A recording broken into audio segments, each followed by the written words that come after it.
Tip FM's Tip Today. With Slattery's Garage, Puck On. Over half a century driving the people of Tipperary and surrounding areas with quality, reliable and economical vehicles, new and used. Call the sales team today to discuss your next car or van on 067 24 111. Thanks, Van. Welcome back to the final hour of Tip Today. For every problem, there's a solution. Dear Phil on Tip Today with Phil Prendergast. She just blew in from the windy city. How are you, Phil? I did. I'm very wind blown and all the rest of it, and lucky to come out of it without the feet getting wet. Well, thank you for braving that for us today. I was saying to you off air, I come in here about 7:30 or so, and I'm in a bubble then, so I don't even know what's happening outside. I know, and you know what? It's when you see the floods and you see the fields going underwater and stuff like that, it is a worry for people that really are in the line of fire for that. Yeah, because I presume you would have been on the council here though when the flooding was so. Yeah. That was such a success story, wasn't it? It's a great success story, but I think there's a saturation point now being reached with the amount of rain we've had. Is there? And the promise of further rain. So again, we don't know, like, the capacity for the earth to be able to hold that much water and not start getting rid of it. And like, we're looking down from a height, and the river, it's like a lake. It's gone so wide out in the field. So you can imagine, for farmers or for people that need to access their properties, and people that are in an area that has previously flooded, and then the flood alleviation works really did help with that. And now, if there's a saturation point going to be reached again, I'm wondering, will that have an effect on houses that previously would have flooded, then didn't because of the works, and now is there going to be an issue with drainage? That's very interesting. Well, hopefully it won't be the case, but I take your point there. And Micheál Martin saying this morning, we don't have a magic wand for fixing all of this, but he'd want to borrow one from Harry Potter pretty soon, I would imagine. To our letters then. Dear Phil, my son is 16 in secondary school. I'm the first to admit that he isn't an angel at school and is often in trouble. While I don't condone it, he's always been the same, and he's a messer and he likes to play to an audience. I warned him about this, but it just seems to be his personality. As a result of that, he's often on lunchtime detentions at school. In my mind, it's not for anything serious. It's for talking in class or being late for class or just messing about. Again, I know he shouldn't be doing it, but I still maintain it's low level of misbehaviour. Generally, I don't have a problem with him. His grades are good, he works, he plays sport, and he has a good group of friends. This week, I got a notification from the school that he has had so many lunchtime detentions that he now has a Saturday detention. I'd never heard of a Saturday detention before, and I queried the sense in it. I live 30 minutes from the school, so would have to drive him in for the 3 hours on a Saturday. I feel it's a complete waste of all of our time. He would miss work as a result of it also. I spoke to the principal about it, and our conversation got quite heated. She seems to think I'm dismissing my son's bad behaviour, which I'm not, but at the same time, why should a punishment hurt the whole household? I've been told that if he won't be at Saturday detention, they will have to expel him for 2 days. I feel the whole thing is totally overboard. What should I do? The first thing that really surprises me there is that they would put in a detention on a Saturday, because I would imagine that the school insurance doesn't cover it. Oh, that's interesting. Because I think school is only covered for the 5 school days, the official school days. And I think that the insurance wouldn't be there. Now, they might have some sort of a blanket insurance that covers everything, but it does seem to be very, very odd. And it also seems to be a disproportionate kind of a sort of a, thing to put on him, because, like, to be driving your kid into school, for what? Then does the teacher have to be there as well? Teacher will have to be there too, yeah. And what do they want to do with their time? This, to me, is not a very civilised way to treat this. Now, but is he a pup? He may have ADHD, Fran. He's going through the puberty and the whole carry on with that, sure. I mean, they're pure unhinged, the whole lot. So, I mean, I just think... the mother thinks it's a low level of misbehaviour. I think it's a disproportionate response to it. He definitely does seem like he might have an attention deficit disorder for certain. Yeah. But there's a way of dealing with that as well, and sometimes a one-to-one can do really good with that. But I really would query about the fact, if the school is opening on a Saturday, that does require supervision of that child, and is the insurance covering that? It may well be. I mean, it's a question that could be answered of the school by the mother. And again, she maybe needs to sit down and say to him, listen, will you stop getting the notice for all the wrong reasons? Can you do you're brilliant at this, you're really good at that, you're not great at that subject. Think about concentrating on that for a while, and just give him gentle encouragement in the right direction, rather than sort of punishing him, because he's not going to learn anything from this kind of punishment. Yeah, Fran. and it sounds that the interaction with the principal getting heated, it sounds as if the teacher's very frustrated with this young lad, though. He could very well be frustrated, and I would say the amount, like, a teacher is always going to be involved if there's a detention in school for a pupil. And that seems, again, unfair on the teachers. They have a lot to do with. I think there's a lot of extracurricular work involved with, I mean, we used to think, you go into school and you have your teacher and that's it. There's all that grunt work, there's all that work, there's all that prep, there's all that preparing, there's all that correcting, there's all that, you're just looking at what might need to be done from the teacher's perspective.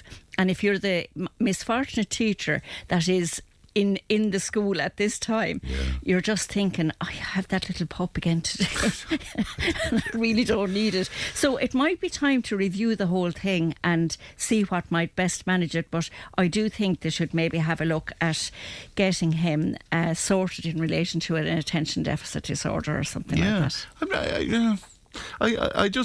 I'm sort of careful about excusing bad behaviour all the time by saying, well, maybe that's ADHD, or maybe it's something. It might be just that he's a pup. It could, and it could be that he's getting a sugar rush if he's eating or drinking the wrong things, or he's getting a low blood sugar if he's not, and that can send people a little bit doolally.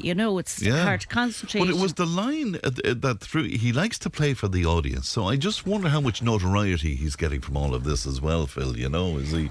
Well, it's possible, but it does. The principal was not happy about the conversation. She seemed to think that the son's bad behaviour was being dismissed, but what the mother was making out is the whole household is in bother over it. With their Saturday, but I can understand that as well, because if the young fella is given grief, there has to be some sort of management of that. Yes. And there has to be some, that you get, if you're going to do this is what's going to happen. That is going to spoil everything. And not only that, but then there's a discord between the mammy and the young fella. Indeed, yeah. But I just know we're going to be flooded with people saying, well, now I know what he needs. Yeah. And back in our day, that wouldn't have been tolerated. But I suppose it's interesting to know that the son has a consistency, but it does seem like that he might have some sort of an attention deficit. It does seem like that. I'm not diagnosing this young fella now, by the way. Yes. I'm only but you're saying out that the possibilities. because it does seem that if he's doing it for attention, he's not getting the attention he requires. Okay. And that can be a response. And it could be that, right, so now I'm in trouble again, but at least the teacher is... At least they're going to... even if they're going to kill him. I love it. All right, letter 2, dear Phil. I'm just coming out of a very slow and lazy December, but my mother thinks I'm depressed. I work very hard. I'm involved in sports and other hobby clubs. I was looking forward to Christmas as a means of totally switching off and laying on the sofa in my PJs for 2 weeks, watching crap TV and eating crap food. I admit I'm finding it difficult to completely come out of my hibernation, but I am trying to shake the laziness. The issue is that my mother is convinced that I'm depressed because I spent 2 weeks in the same clothes, not washing myself, and barely spoke to anybody. I told her I'm fine. I just wanted to switch off for a week or two, but she's convinced I'm going through some serious mental episode. I'm back at work now and I'm washing myself, but I'm a bit slow to get back into it. My mother is putting wicked pressure on me to go to the doctor and get something prescribed, but I really feel like I was just hibernating. She says there's no such thing and I'm fooling myself. Do you think I'm depressed? Or do you agree that some of us hibernate over Christmas? Look, I think people at Christmas time do many varied things. and they might decide, I'm going to just totally relax, get out of the rat race, relax, be time off work, enjoy it and do all that. I don't agree with not getting up and having your shower. Yeah. I think getting dressed is an important element to your day. Now, I agree that you can be in very comfortable clothes and you can be lying around in your jammies if you want to and all the rest of it. But I do think general hygiene is important to keep the basics going in your life, because it's not good fun to be in company with somebody who clearly hasn't washed, who clearly hasn't changed their clothes in a week or 2 weeks. And I think there's definitely an opt-out for this person. And is that the red flag for the mother, do you think? Just the not changing the clothes? I do. Yeah. I think it's because it's not normal behaviour, and it's not something that somebody should agree that this is going to be a routine or a usual thing for them. Because not having your showers and everybody knows that when you have a shower, there's positive ions released from the shower. It's a really it's a really nice thing to do. Normally people get a lot of those, maybe nice shower gels or stuff like that, and they use them, and it's a very pleasant thing to do. And it's not I don't think it's a good system to start diluting your personal care or ignoring it entirely and justifying it by saying it's Christmas time and I'm off and I'm going to be couch surfing for 2 weeks and I'm not going to get washed and I'm not going to do this. It's simply, there would seem to be as if there might be an element of a bit of depression there of some sort. Yeah, it's a strange one, isn't it? And I can see why the mum might be a little bit concerned, particularly where the hygiene aspect of it is concerned. Letter 3 then, dear Phil. I would consider myself to be a very content person. I have a job and some hobbies and a good family. I've always enjoyed my own company, but like to spend time with family when the occasion arises. I live alone. I know I'm quite set in my ways. I recognise that it's not healthy to be alone all of the time, so I've tried to venture out and join different groups and go out with co-workers when invited. The problem is, the more I try, the less I enjoy it. I'm convinced I am just a solitary creature who is happy to be by myself, but my family and society makes me feel I should push myself to get out there and meet new people. When I do, I'm crippled with anxiety and self-doubt, and it takes me days to recover mentally. A few days alone walking or doing my crafts will always set me back right again. Is it okay to want to be alone and keep myself my own company, or should I keep pushing the social thing? I've done counselling and there's nothing behind this dislike of company. It's just the way I am. Is it time to accept that and lean into it? And I think that there's a lot of judgment going on here for this particular person, because really doesn't seem to enjoy going out, does enjoy their own company. It's solitary. Sounds like I wrote this letter. It would resonate with a lot of people, because it's when I do go out and meet new people, I'm crippled with anxiety and self-doubt, and it takes me days to recover mentally. So they're clearly challenged on a social scale. And it's very easy to kind of break that down for somebody. So if you're going out and you're going to be in company and you just think, that class is going to be on now for 3 hours, you need to break it down into smaller times where you spend with people and then get your own time back again. It could be that you decide you're going to go into the library and research something, but give yourself an hour, and that's to get in, to get in and come back out again, so that you're not overwhelmed with what you're doing. There seems to be that, she says, the problem is the more I try it, the less I enjoy it. So it's obviously she or he is looking for something to do that will make her feel content, or him content and happy, but not quite sure what it is. So it's like as if they keep trying things out and not feeling comfortable. And as you know yourself, Fran, if you ever start something new, there's always challenges associated with that, because you think, well, I really like the people, but I don't like the teacher, or I really love that teacher, but some of the people in the group are not, they wouldn't be me. But you're not required to love everybody all of the time, and you're not required to have to go somewhere if you don't want to be in that company. And it's quite okay sometimes to just opt out of being a social creature, and you want to go and get something done, or you want to go and do an essay, or you want to go and do your drawings. Go and do them and give yourself the time, and acknowledge that you have every right to do that, and you have every right not to have company if you don't want it. Did you ever find, I mean, I wouldn't be great at parties or social gatherings and stuff. Believe it or not, when you consider what I do, it's crazy. But there you go.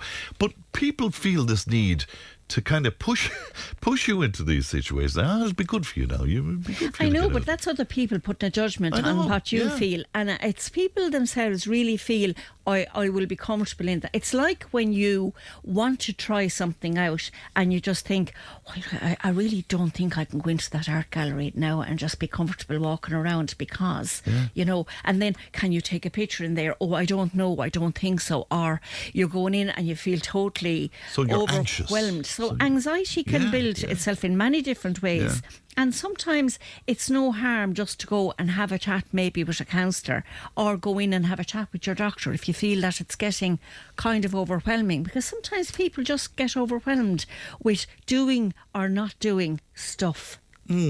But you can enjoy your own company, and there's nothing without a doubt wrong with that. Sure there's not. Not at all. Yeah. A lot of people like to go walking on their own. Yeah. There's others that really like to go walking with other people because it's their pace and they're doing whatever, and they're trying to catch up, maybe just trying to get fit. But we can actually condition ourselves into saying, well, we're going to have rain now for 6 weeks. 40 days, 40 nights. We won't go out at all. It can be easy for people. I think especially at this time of the year, you've had Christmas, the excitement and all the rest of it, and then maybe not even excitement for some people, but you're thinking, January is a weary month. We're through January now. We're into February. We're practically into spring. It's great. There is something to look forward to. There is a lengthening in the day. It is a bit brighter. And sometimes people can just get a bit weary of everything and just not be able to open up to the whole idea that this is a positive time of the year and we're back into it now and it's going to be better because at least we're promised some good weather. You have to just be looking out the window. Well, we won't look out too much today now, Frank, because all we'll see is the grey skies.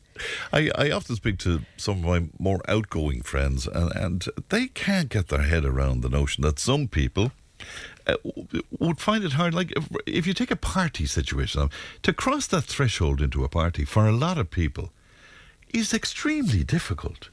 It is, friend, because oftentimes the expectations are if the expectations of a party are set by someone else, and if it's say you go into somebody's house and there's a party, is it a dinner party? Is it a formal sit down? Is it just eats and bites and little tidbits and whatever? And most people now, if you're not within walking distance of someone's home, you're not going to drive there, and then you just can't have any alcohol or whatever, which is fine as well if people want to do it. But there is nothing more boring than being at something where you think, I love the way you said, why did I bring the car? And you just think, you just have to make an excuse now and have to bolt or look at your watch and say, oh my God, is that the time? I nearly forgot I have a programme to go home and see. Oh my God, is that the time? I love it. Well, it is the time, but it's always good to see you, Phil, and thanks very much indeed. If you have a problem that you think Phil should have a look at, if you email us, and it's tiptoday@tipfm.com, and if you put Dear Phil in the subject line, we will know what you're at. Thanks, Phil. Thanks very much indeed. We'll take a break, back with more. Tip FM's Tip Today. With Slattery's Garage Puckon. Now is the time to pick up your next van. From the award-winning Peugeot Partner van to the Expert and the load-lugging Boxer van. We have big vans, high-roof vans, long wheelbase vans. You'll find them all at Slattery's Garage Puckon. See slatterysgarage.ie.